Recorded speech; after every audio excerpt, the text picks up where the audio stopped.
The Vedic Astrology podcast is brought to you by a dedicated and intimate community of patrons.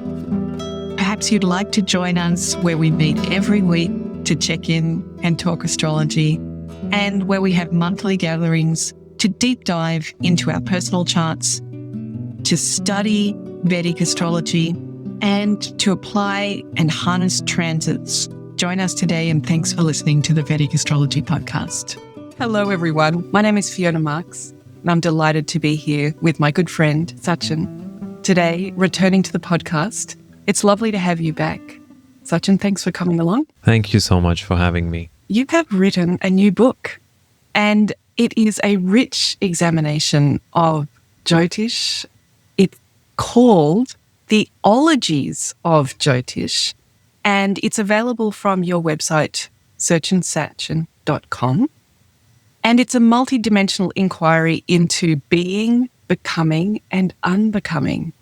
And it looks at the metaphysics of karma from a transdisciplinary perspective. So you've been busy since we last saw you, because the last time you were here, we actually talked about the Jyotish project and the invitation to fully engage with Jyotish. So in the meantime, you've produced this great book. Thank you so much. This book has been bubbling within me for so long, because for me, the fundamental question, what is Jyotish, is something that I've struggled and wrestled with a lot. And we even had a discussion about this, and we did an entire episode on what is Jyotish, which is a super important episode. As I kept asking that question repeatedly, what is Jyotish? What do we mean when we say sun is the Atman, moon is the Manas? What is the fundamental philosophy of Jyotish? We are applying Jyotish in different ways, but we've never thought about what are we even applying. So we know, for example, every discipline has its own philosophy, its own ways of thinking, what's the developmental process of that discipline. But with Jyotish, it is not that clear. It's still in a daze. And my effort has been to engage Jyotish as a rigorous philosophical discipline, which disciplines the mind, which disciplines the heart, disciplines the intellect. And it requires thought in ways that we are not used to when we speak about such matters, because it's become more about meaning curation rather than precise objective analysis. And meaning curation has narrative building, has a lot of value, a lot of psychotherapeutic value. But when it comes to knowing something, which becomes the guiding principle, so that the narrative, the meaning that we are curating is not out of some haphazardly imagined circumstance, situation, but is actually grounded in some metaphysics. It's grounded in some rules, if I may, natural laws, if I may, that do not change with culture. For instance, if light moves at a certain speed where I'm sitting, the same laws are being applied to where you are sitting, where those who are listening right now are sitting. Similarly, metaphysics is the same. Things don't shift according to the cultural context. And a lot of astrology and astrologies of the world have become dependent on the culture, the narratives and the myth are being curated out of that. But under that, there are themes that are common. So archetypes can be different. They can have different faces. They can be holding different weapons. They can have different tails, but the archetypal theme of these things would be the same. So we need to have that level of conversation of Jyotish as a metaphysical system. A system that is telling us about the nature, the structure, the scope of how consciousness experiences life on Earth. Jyotish is earthbound, it's earth-specific. The metaphysics, it belongs to this particular space-time. We are studying time, and time is relative.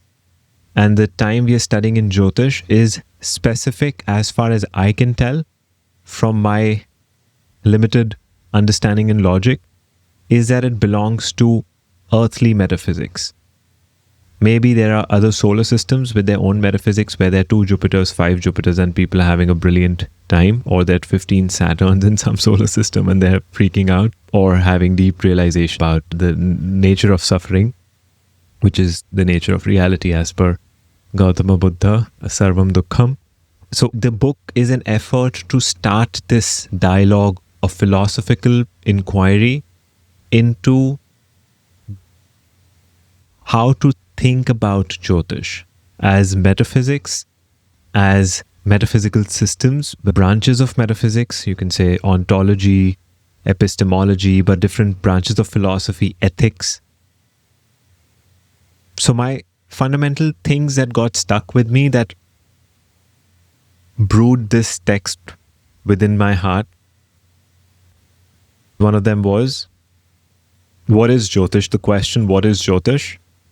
The idea that the ancients considered Jyotish to be the eye, and Jyoti being light, and eye being what makes light relevant to us is our eyes, fundamentally. And other than that, it starts becoming more sound, which is Shabda. But Jyoti is fundamentally light connected with eyes, and Jyotish is being given the eyes. So how can Jyotish start perceiving different philosophical systems and start to have the right kind of sight for these disciplines? So there are about 16 ologies. Ology is a subject of study, a branch of knowledge. So we are considering metaphysics as the basic. That's not one of the ologies. That's the fundamental ground from which the book arises. The book says that Jyotish is fundamentally a metaphysical system. We are trying to understand what I call the psychometaphysics, the psychological subjective relevance of metaphysics. The idea is that Jyotish, being a metaphysical system, must be applied in different contexts for the subjective person. And from that, the idea comes, it's a psychometaphysics because it's relevant to the personal. It becomes personal. That's the fundamental idea. So what does Jyotish have to say about linguistics? What does Jyotish have to say about ontology, phenomenology, psychology, sociology, epistemology, soteriology, axiology, ethics, praxeology, physiology? Jyotish is the metaphysics from which everything else comes. Sociology was one of the very interesting ones that stood out while I was writing, because that was also another topic which was very close to my heart, because we have in Jyotish the natural relationships of the grahas. And that is so profound because we fundamentally know that, for example, Mars and Mercury have a certain relationship. Mercury, that is Buddha, is obstructing influence towards Mars. Mars is neutral towards Mercury. So if we apply this on a practical level, on a societal level, because we are now getting into sociology, we see Mars being police. And if a police wants to catch a criminal, they can see the crime happening, but they need to follow the rules, which is Mercury. They need to fill out the paperwork, which is Mercury. It slows down the process. And if you speak to cops, they'll tell you how frustrating this can be.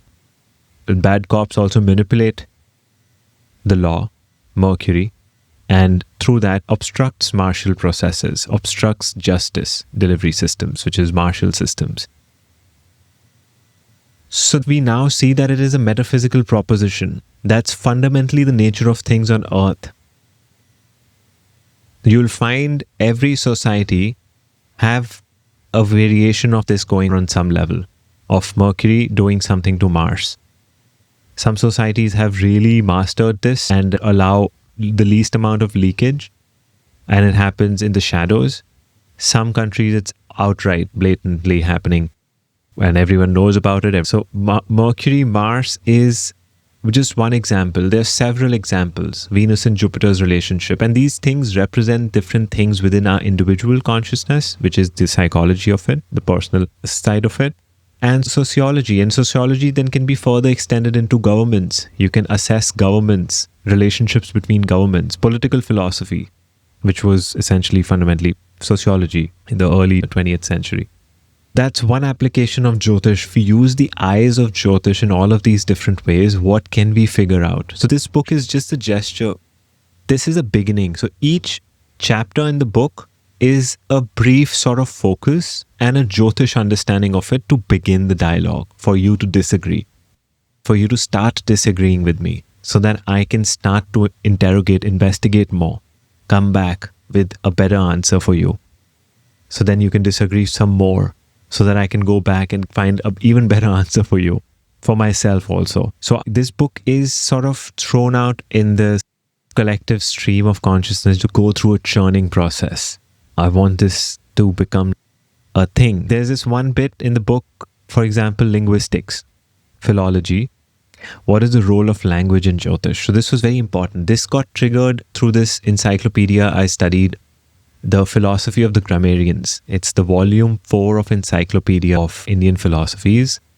They speak of all the grammarians and the people who use linguistics, language, as a tool for realization of deeper states, deeper realizations about themselves, about life, about nature of reality and things like that. For me, etymology, language, shabda, which is the term for fundamental sound that we make when we speak, and Sanskrit being carefully constructed, that's what Sanskrit literally means, consciously constructed. The importance of using Sanskrit as the vehicle that's going to carry the message of Jyotish. Jyotish is a very sophisticated, subtle, metaphysical, very sensitive system. When you're dealing with someone who's traumatized, the language that will carry the vehicle of their psyche has to be a very sensitized language to carry them gently. Even when you have physical trauma, you make sure that the bed that you're going to put the person on is well cushioned. You don't put them on a hard board. Similarly, when you use a mental, emotional, or traumatized psyche, you use words that have been carefully constructed, consciously constructed for them to be carried gently. Similarly, if you extend that logic further, Jyotish is a very, very subtle system, and the subtler the system, the more manipulation there is. So Sanskrit is a consciously constructed, carefully curated language that becomes the vehicle that can carry a sensitive system like Jyotish. A subtle system like that requires a subtle language like Sanskrit. So that's the emphasis in that chapter. The 4 levels of speech. Para, for example, the unmanifest, undivided sound. Pashyanti, Madhyama, Vaikhari. All of these mean something. Different systems have their own ways. The ideas around Vedangas. So Vedangas, which says that Jyotish is the eyes, Veda Anga, the Angas, limbs of knowledge, has other Angas, Shiksha, Chandas, Vyakaran, Nirukta. All 4 of them have something to do with sound, language. Shiksha is phonetics, Chandas is meter, rhythm, Vyakaran is grammar, Nirukta is etymology. So out of 6 limbs, 4 are dealing with linguistics. That's how important it is. That's what they say, the words you speak is the house you live in. We really understood this, that it represents the consciousness. After writing this book, because it was such an experience and I had said all the things that were like burning inside of me, I became really dull for the next 3 months. I was like, I don't want to think about deep stuff anymore for some time. I just want mundane, normal things. I just want to have dumb conversations.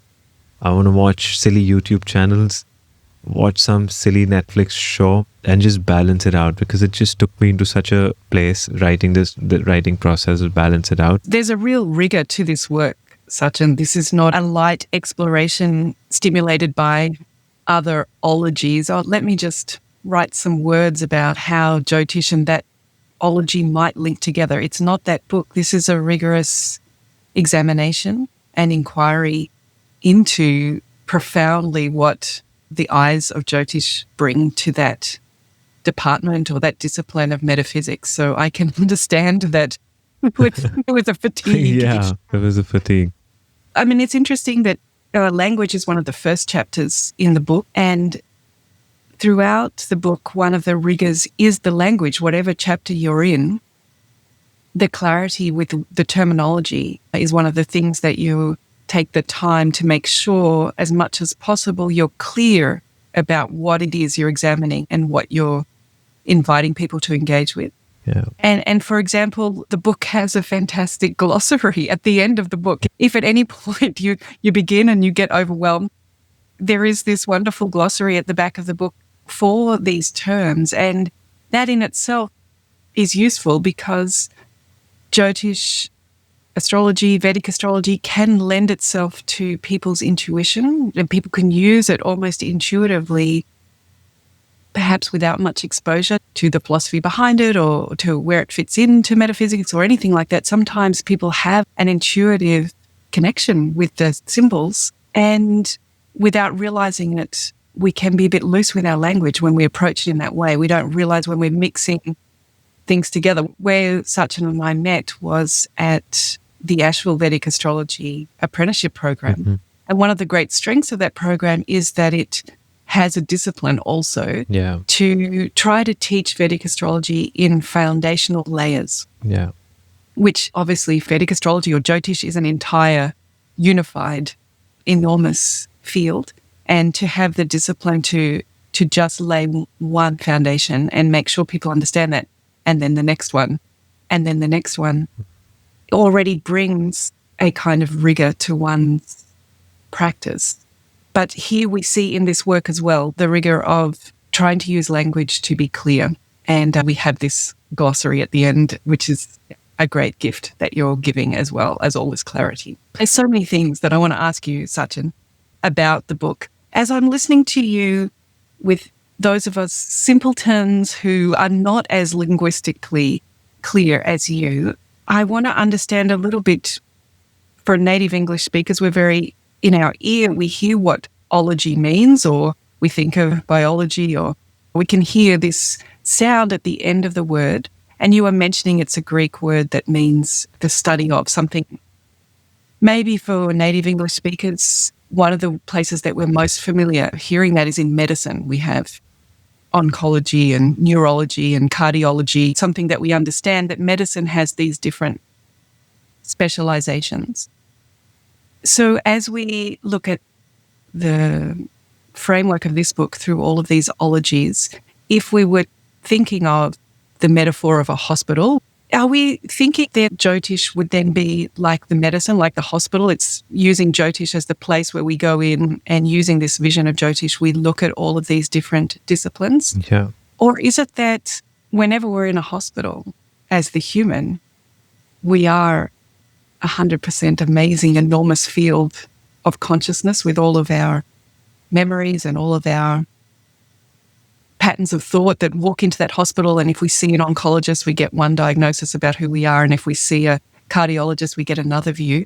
They're all dissected views of this one amazing, vibrating representation of a human being. So in this book, do we think Jyotish more as being the hospital, the medicine, like looking at all of these departments and specializations, or is Jyotish also the human walking into this hospital that can never be divided into little departments? It's both. It can be both. Yeah. It's both. It can be divided. It cannot be divided. We need to dissect and understand it from one angle. So when we're looking at sociology department of a metaphysical hospital of Jyotish, then in the sociology department, while you're discussing a dynamic between two grahas, it's a psychological dynamic. Essentially, inherently, everything is mental, right? That's what they say. Everything is mind, what we like to use. So it's psycho-ontology, it's psychometaphysics, it's psychophysiology, it's psychosociology. That's another argument that I make in general in life, is that everything is fundamentally driven by the psychological motivations of people and groups, and collectives and stuff. So Jyotish becomes that fundamental ground, which is the metaphysical ground, on which all other departments can survive. So if a psychologist, they have a trauma-centered approach, they're right. If they have a neurobiological approach, they're still right. If they have a hormonal approach to it, they're right. If they have some holistic chakra, sort of some modern new age sort of approach, they're still right. That's what Jyotish does to you. It makes you see how all of them are right. They're just looking at the same sphere from a different side. It's the same thing. If a trauma would also alter the person's neurobiology, so the way to enter the body and heal, it would be through the nerves. And if you have a trauma-centered child development approach, you're right. You're basically right. And whichever department you start your healing journey from, I mean, obviously, if you have a physiological thing happening, you wouldn't want a psychological department. You go to Ayurveda. So you start with, okay, what am I eating these days? Then the question becomes, why am I not stopping myself from eating this? Then the psychology bit would start, and then the sociology bit would start, that the environment is pushing me to eat this. Like, there is no good food available. Many places have zero water. They don't sell water, and the soda is cheaper than water in those places. So then you go to the sociology department. So you start your journey, okay, I'm having a physical ailment, and then you start eating a medicine for that. And then you're like, okay, now this physical ailment keeps repeating itself. Then you go to the psychology department of that. But the hospital itself is the Jyotish hospital. And that's the training now they're giving to doctors. They are giving diet and nutrition training to doctors. For the longest time, a lot of the general physicians, a lot of the people had no idea about nutrition. They were basically trained to diagnose, identification, and medicine prescription training. There was no training on gut health, all the connections between the gut and the brain and all of these things. Now they're teaching these kinds of things. Similarly, in Jyotish, we have been given the training to predict. This is what will happen in the future. This is what's going to happen. Why is it going to happen? Why is there a predictability of a future in the first place? Why is your future predictable in the first place? That shows that there are patterns that you have. How about we identify the patterns that make your future predictable? So then you wouldn't need a Jyotishi to predict your future. You would be able to predict your future. If you know you have a sugar craving, you just know you're going to have a diabetes thing. So you don't need a thing happening in your chart with certain graha in a certain house and different things in your D30 and stuff, and the Jyotishi be like, oh, this guy will become diabetic after 20 or 30 years. That's the last thing a person wants from a Jyotishi. What we want is that, why are you eating so much sugar? What's happening to your moon? How are you feeling?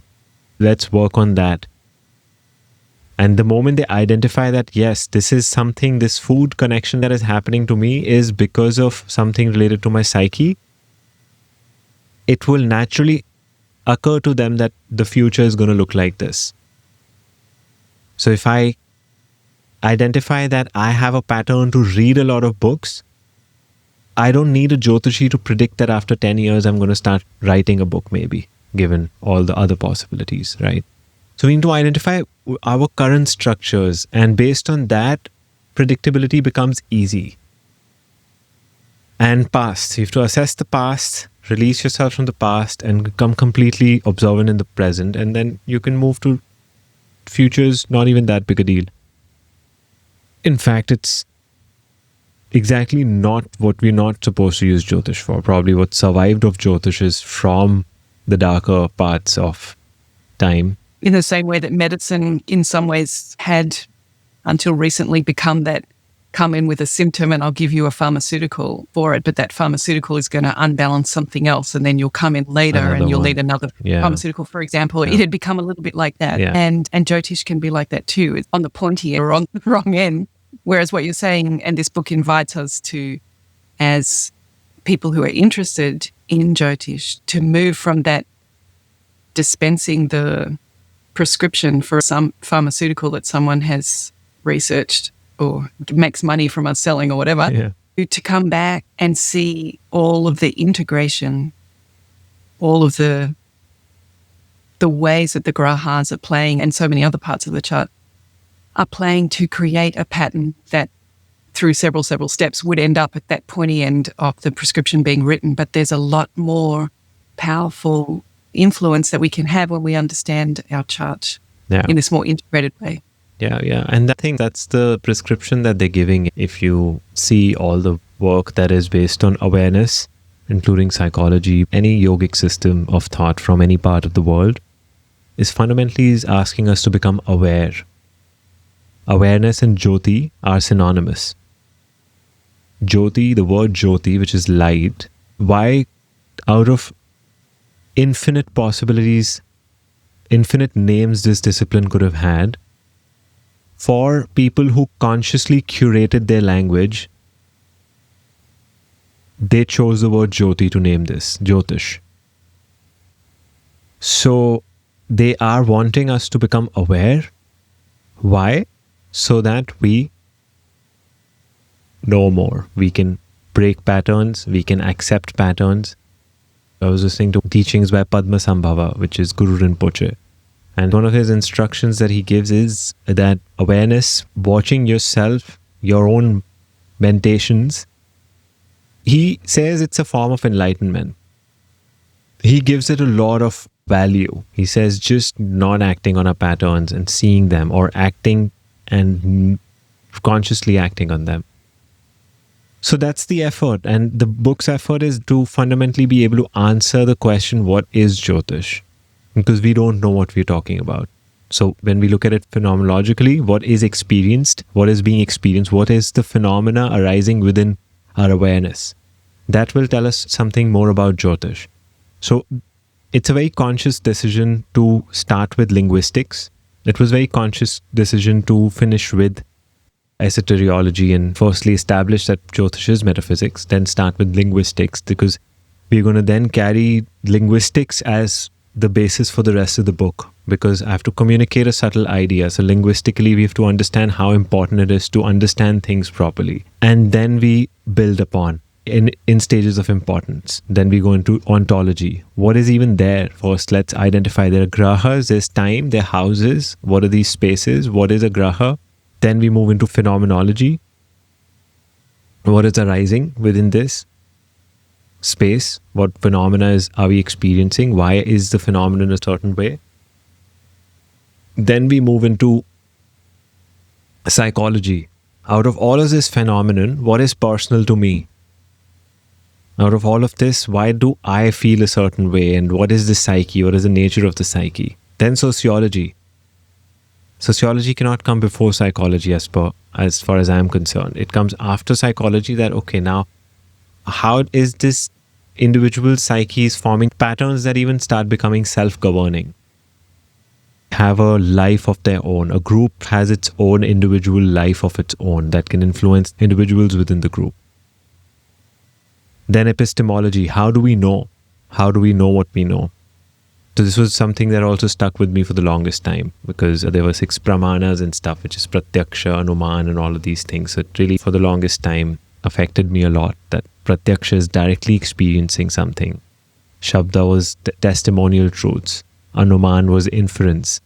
When I was studying my Ayurveda course in 2017 and 18, there was one section on 6 philosophies of India, and there I first encountered this idea of pramanas, like epistemology of classical Indian thought. So that's the effort. The effort of the book is fundamentally to keep coming back to the question of what is Jyotish from different angles, and keep trying to clarify that, so that when we have a session with an astrologer, our questions would shift.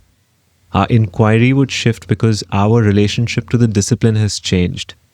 So the kinds of things we'll ask would change because we know what Jyotish is capable of. While studying Jyotish, our research and how we're approaching the subject matter would change. It's like we've been given a map. So you can explore territory through trial and error, and what you bump into helps you know what Jyotish can do. Or a book like this helps us to see the territory. And like you say, as a client then, or as somebody who's seeking to understand what questions to ask or which parts haven't been answered yet. Yeah. And exactly. And these seeds were planted many, many years ago. When I was doing the Asheville apprenticeship, Ryan called Rashis as fields of experience. That was a huge shift because we weren't seeing these things like that. When Ernst said grahas are Caesars, that was an ontological reflection. That's where my ontology chapter arises from. And when I was writing, they were coming back to me like, oh, yeah, that was the moment. This is what it is. And then theology, the 15th chapter is theology. What is the divine? What is considered divine? So there are levels of analysis depending on the context, depending on which department of the psychometaphysical hospital you're in. You're focusing on a different side of it. And it's important to focus on different sides of it because that's what's useful in that area. Like when you're healing something in your bone, on your feet, you need to put it in a cast so that it stops moving and the bone can heal. But then you need to eat also so that your bone heals faster. And it also not get overexcited. So you have to take care of your mind so that you don't do something that'll end up getting you frustrated because you can't do so many things in life now that your foot is not working. So it's all connected. All of these ologies are connected. And that's why the idea of a spiral inquiry is an important idea. And a lot of Jyotishic inquiry is spiralic. A lot of the times you start with Rashis or Grahas, Bhavas, and then you go into Shadbal and all of these different ideas as you study your Jyotish, and then you go back to the Grahas. And something about Rashis makes more sense now, while you're studying Graha chapters. And while you're studying Rashis, your first Rashi, and you're like, the ruler is Mars, and you're studying something about one side of Mars. And you're like, oh, Mars on an Aries side is something that goes on a head-first approach, head-on approach. And with Scorpio, it's more of a psyop, a psychological operation. And then when you look at a soldier or any military department, they have a department which is confrontational, and they have a department which is psychological, going on a psyop. And Scorpio is its psychological operation that the Mars has to do, the psychological warfare. That's the thing. That's what we're talking about. This is the metaphysical system. That's the thing. That life is being ordered and structured under the influence of certain physical laws. Those physical laws have a metaphysical aspect to them, which makes them psychometaphysical. So it's an invitation for astrologers as well to step up to some territory that they might not be covering at the moment. And everything is a Jyotishi's territory. That's what I like about Jung. I think it's in Stages of Life. I don't know where it is. He starts talking about how I'm sorry, I apologize to the people of all disciplines, but I just can't help it. Everything is the territory of a psychoanalyst because he says everything is fundamentally driven by psyche. So everything is a Jyotishi's territory. And that's what starts happening to a Jyotishi. You start seeing existence as you are living inside your birth chart. That box that we draw is a diagrammatic representation of your life. All the grahas are the people within your psyche and the people around you. Those boxes are the rooms, the places, the spaces. The 10th house is your office. The 4th house is your room or your house. But within your house, the 4th house becomes the room. The 10th house becomes the living room. Within life, 10th house becomes your office, 4th house becomes your home. And you're living inside, you're walking around that little box of time. That box is the box of Kala, of time. How many Jyotishis are speaking about Kal? Kal is a very important idea. The first sutra in Brihat Parashara Hora Shastra is referring to Maitreya Rishi approaches Parashara Rishi, his teacher, and he says, O knower of 3 times, Trikalagnyam, the one who knows Trikal, who has the Nyam, the Jnana of 3 Kals.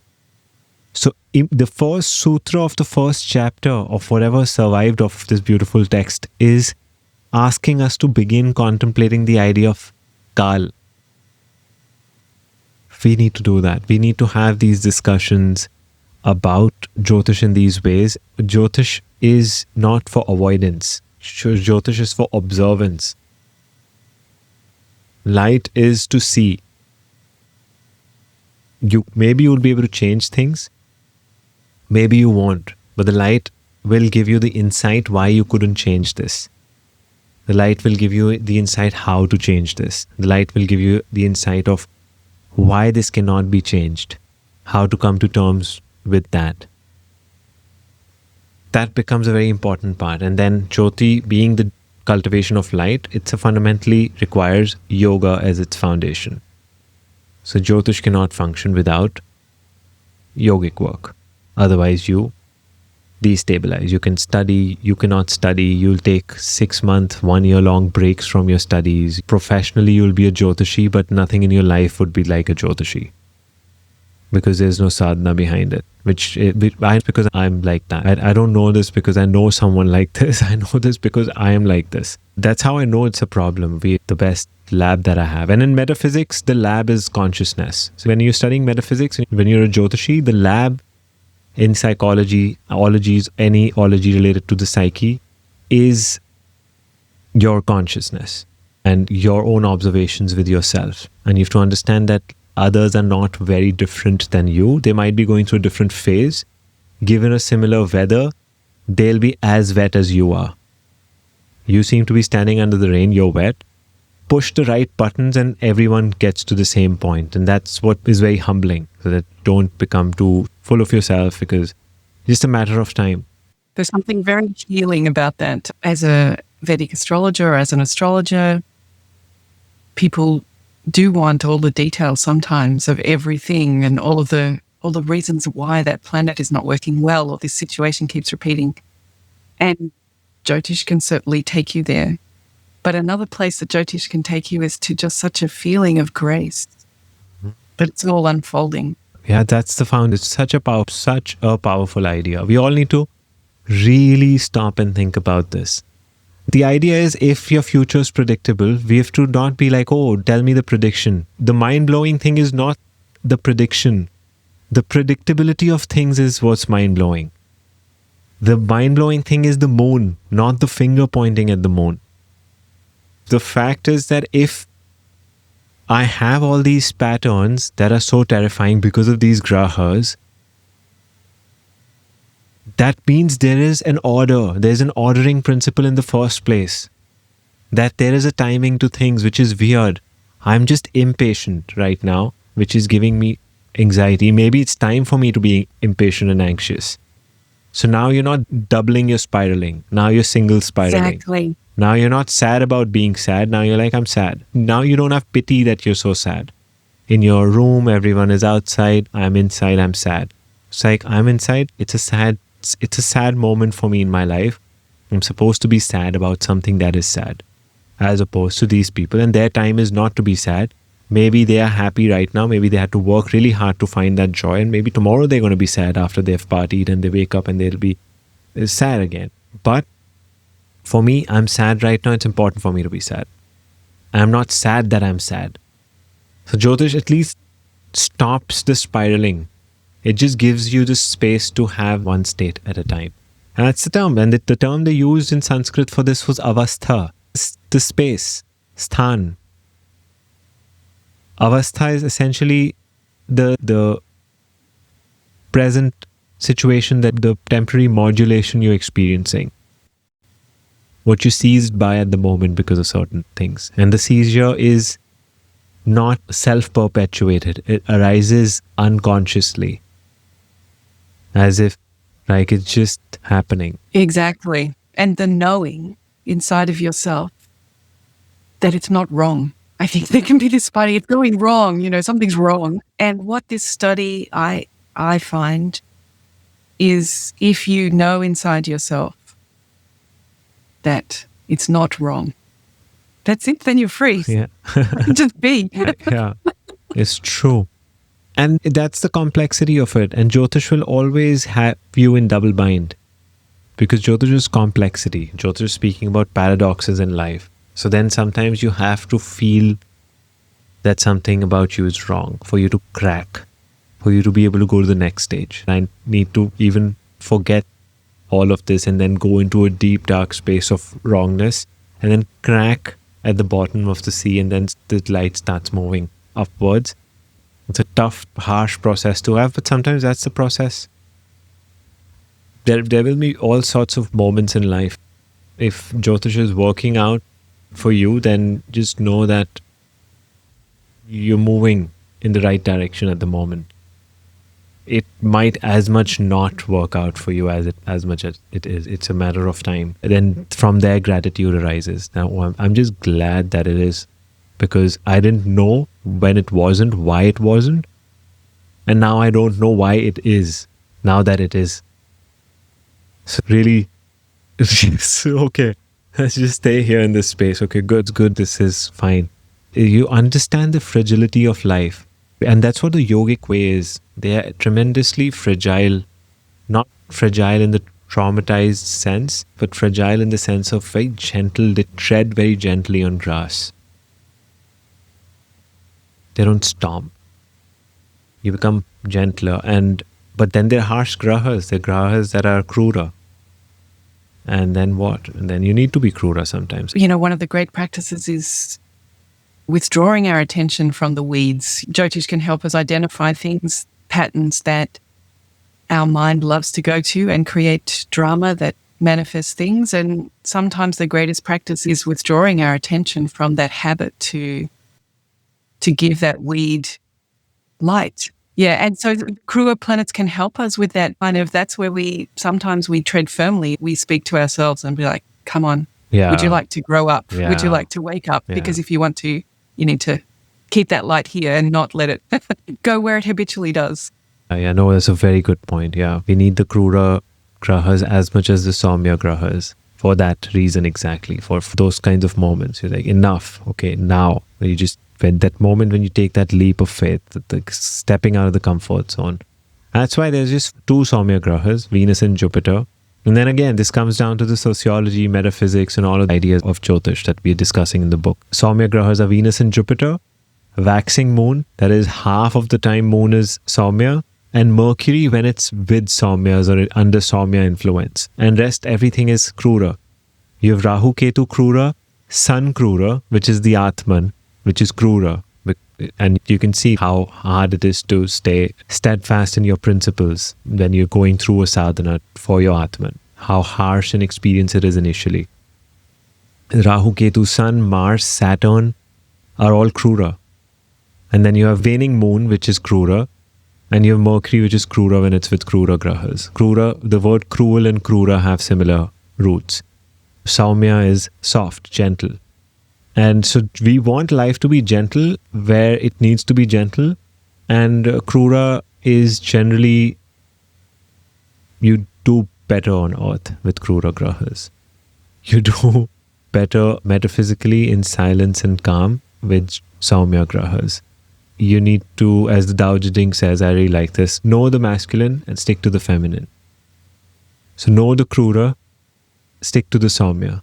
I'm Krura with what I'm talking about in the book, but the way I'm talking about it, the way I am right now, is I'm trying to be as Saumya as I can. But the ideas, they are all trying to wake us up to realities of Jyotish. And that is the rigor that I was speaking about in the book. When you get a chance to read the book, you will see how Sachin is using the tool to cut through the excess, the delusion, the lack of awareness. So, yeah, beautifully clear. One of the things, as we come towards wrapping up, Sachin, that also strikes me is the power of using Jyotish to describe this practice rather than Vedic astrology or astrology, because astrology in itself becomes an ology, right? It becomes one of these departments. But this book, if we choose the term Jyotish, is what helps raise it to the Jyotish hospital, or it brings it up to that layer that actually all the ologies are feeding from or are connected with Jyotish rather than astrology being just one of these departments that feeds into metaphysics. Yeah, such a powerful point. Yeah, it probably needs to be in the book. That's a very good point, because astrology, the distinction that astrology is an ology itself as opposed to Jyotish. I think I need to make that the opener of the book and be like, as Fiona said. Good. We get to the opener as we get to the finishing of our time today. That's amazing. Yeah. Sachin, congratulations on the book. Thank you so much. I really admire the discipline that you had to examine how each of these metaphysical disciplines is seen through the eyes of the light. And there's a lot for us to learn. I think if you're listening along, you're going to find this book inspiring. You're going to learn a lot. And your language, your ability to be clear is also going to increase. So thank you so much, Sachin, for your work and for coming on to the Vedic Astrology podcast. Thank you so much for this opportunity. Thank you so much. Thanks, everyone. It's lovely to be with you. And I look forward to being with you again the next time we're together on the Vedic Astrology podcast. Bye for now. Bye, everybody. Bye-bye.